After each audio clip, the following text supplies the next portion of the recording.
भारतीय अंतरिक्ष अनुसंधान संगठन इसरो आज मौसम की सटीक जानकारी देने वाले सैटेलाइट इनसेट 3DS लॉन्च करेगा। इसे श्रीहरिकोटा के सतीश धवन स्पेस सेंटर से शाम 5:30 बजे लॉन्च किया जाएगा।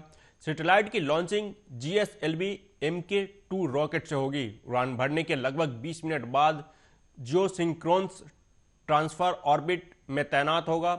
इस सैटेलाइट के लॉन्चिंग के पहले इसरो प्रमुख एस सोमनाथ ने श्री चिंगलमा परमेश्वरी मंदिर में पूजा अर्चना की।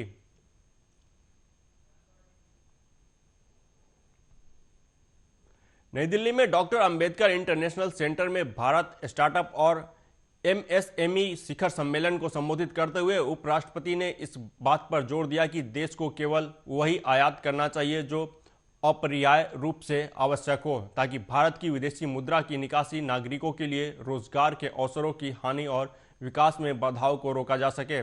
उपराष्ट्रपति जगदीप धनखड़ ने आर्थिक राष्ट्रवाद का आह्वान करते हुए कहा कि यह हमारे आर्थिक विकास के लिए अत्यंत मौलिक है।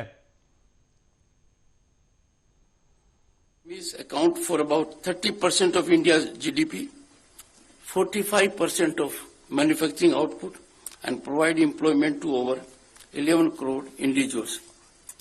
More importantly,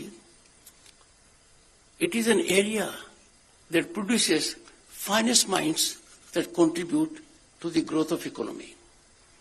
Affirmative governance, coupled with ease of business policies and initiatives, have helped in flourishing.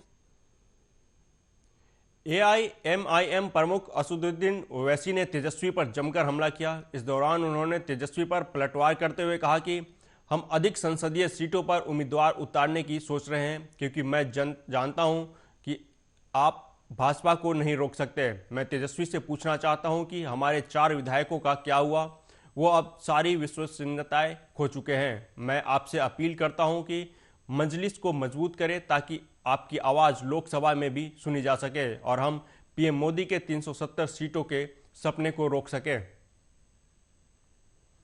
और भी कई पार्लियामेंट की सीट पर इंशाअल्लाह ताला हम सोच और विचार कर रहे हैं, क्योंकि हम जान चुके हैं कि तुम बीजेपी को नहीं रोक सकते।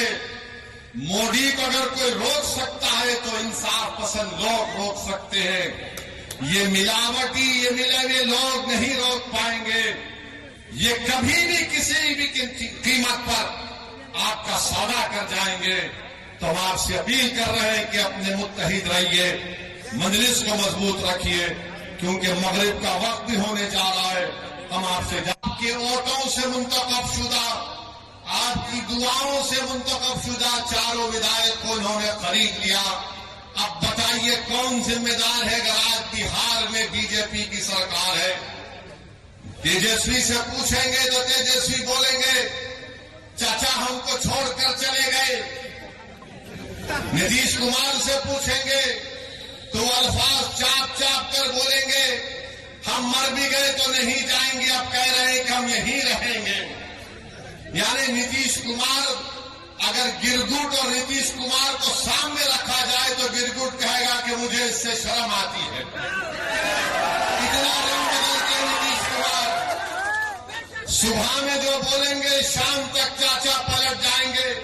अरे जब तुम सत्ता में तेजस्वी चाचा के साथ आ गए तो बड़ा हाथ पकड़ कर चल रहे थे, गले मिल मिल कर बोल रहे थे कि हम ये कर देंगे। बताओ फिर क्या हुआ? क्या सीमांचल की जनता से इंसाफ हुआ?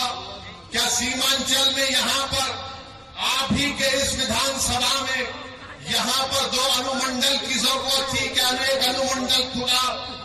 10वीं जमात के इम्तिहानात चल रहे, हमारे बच्चों को तकलीफ होती है, यहाँ की जनता को तकलीफ होती है, मगर सिर्फ खेल सत्ता का है और सिर्फ कोशिश यही होगी कि कहीं से भी किधर से भी सीमांचल की जनता से इंसाफ ना हो।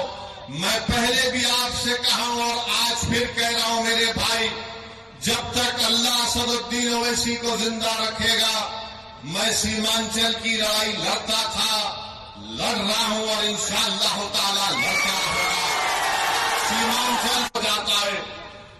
तेजस्वी यादव को जरा सोचना चाहिए था कि जब तुमको मजलिस की जरूरत पड़ी तो अख्तर अली मान को बुलाया, बोला कि अख्तर भाई हमारा साथ दे दो।